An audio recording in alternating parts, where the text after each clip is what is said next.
Protect your DNA. BioPQQ can promote formation of new mitochondria. Infowarsstore.com.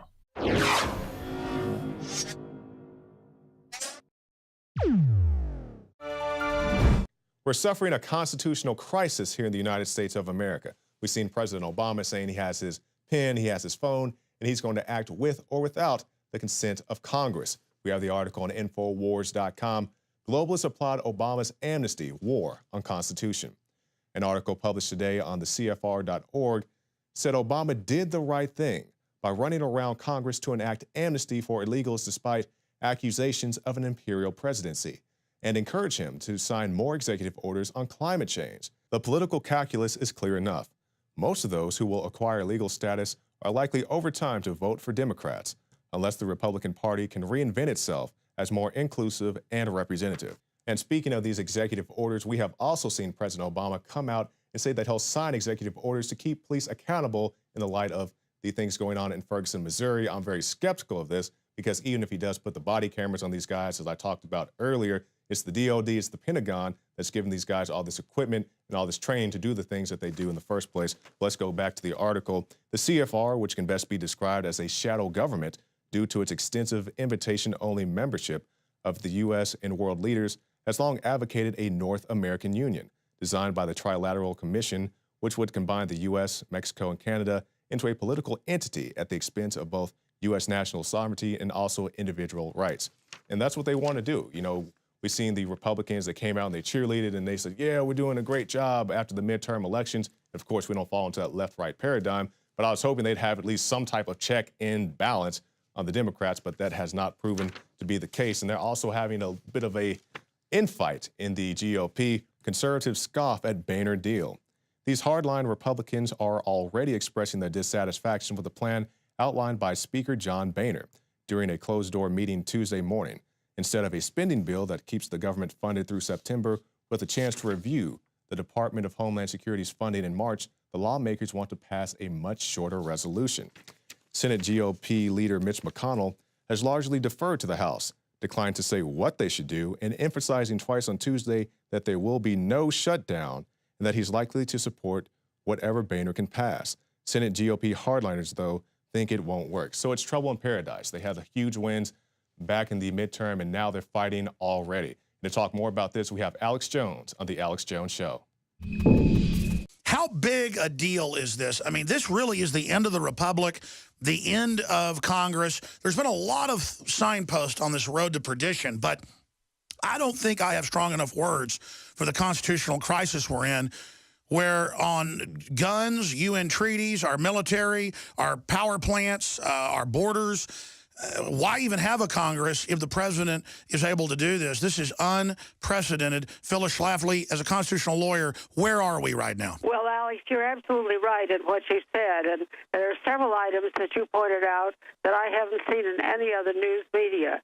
It's just an outrage. And it does spell death of the country.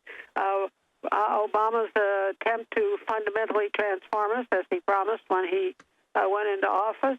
And I think it's outrageous, and I am absolutely disappointed with the members of Congress who are not taking the advice of Senator Sessions that you said, and standing up and fighting and saying how really bad this is. Because he's doing it for Democratic votes, and he's doing it to really break down the American system the way it is and make us a different kind of country. And it's not like we're getting immigrants from high-skilled areas. We're getting people that almost vote to a man for the most radical socialist communist agendas. That's all I know. They come from a country where big government was everything. They don't know anything about our constitutional principles of limited government and balance of budget and keep spending down. They're not familiar with any arguments like that.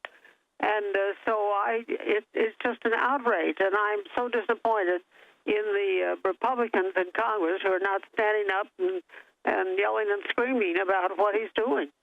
Many historians have pointed out that other great republics, empires, nations go the way of Rome. It follows the same pattern. We are going the way of Rome, bringing in the giant third world populations, and it seems to be an accelerated collapse of Rome timetable now. Yes, you're absolutely right, and I think that's what Obama wants. He does not want America to be exceptional. He doesn't want us to be religious or Christian. He wants to absolutely change us so that we're no better than any other country. And I think we are better. That's why everybody in the whole world wants to come here. Well, we certainly were exceptional by every metric. Inventions, trailblazing, profits, growth, human rights. I mean, we were exceptional.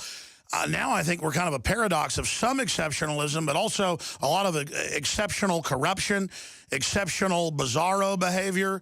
The Democrats especially get away with exceptional lying. What do you make, though, just a month after that historic election, almost to the day, it'll be to the day tomorrow, a month after that landslide, that serious message, where even people like Bob Barr couldn't get elected because he was seen as establishment in Georgia, that should be a message to Boehner and a message to McConnell, and we should see a revolt, and they should be removed from their positions of leadership.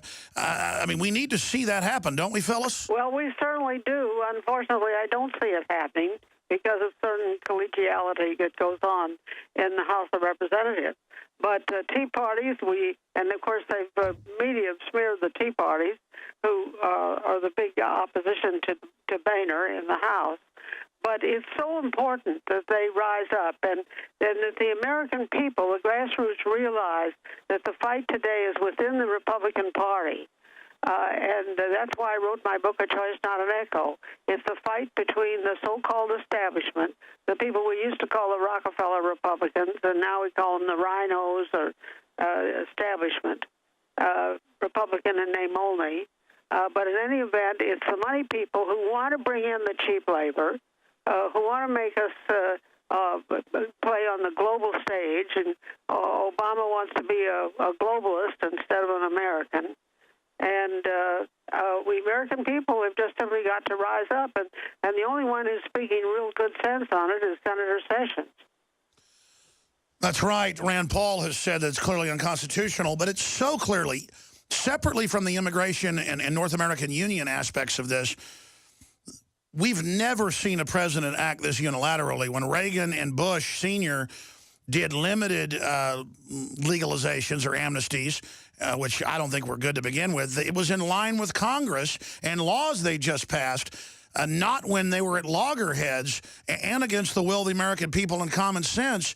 I just don't see how he gets away with this without an accelerated slide into dictatorship. And another thing that gives me a pain is when they cite Reagan as giving amnesty. Yes, Reagan, it wasn't perfect. He did make a mistake. He did give amnesty to a bunch of them. But he admitted it was a mistake. And we learned from it because they promised that would end the illegals coming across the border. And, of course, it didn't.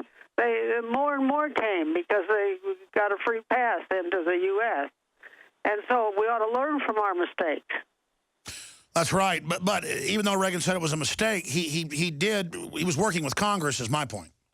Yes, that's correct. And, of course, Obama said he has a pen and a phone, and if Congress doesn't do what he wants, he's going to do it anyway. And then Congress doesn't respond to that except for a lame lawsuit. And then Obama brags and says he changed the law. I guess he's really trying to break us. Well, I think he's trying to break our country. I really do. And, in fact, he's almost said as much. He really meant it when he said he wanted to fundamentally transform us. And we like to think we're the rule of law, that we're a constitutional government, that we stand by the Constitution. And somehow most of the congressmen are not. DNA Force. When cells become toxic, they die early and aging sets in. DNA Force. No one has put together a formula that focuses directly on brain health, nerve growth factors, and optimizing your cellular energy at the same time. Just one of the key compounds, BioPQQ, is backed by major clinical studies. DNA Force. We now have the synergistic solution. Secure your DNA Force today at InfoWarsLife.com or call toll-free 888-253-3139. DNA Force.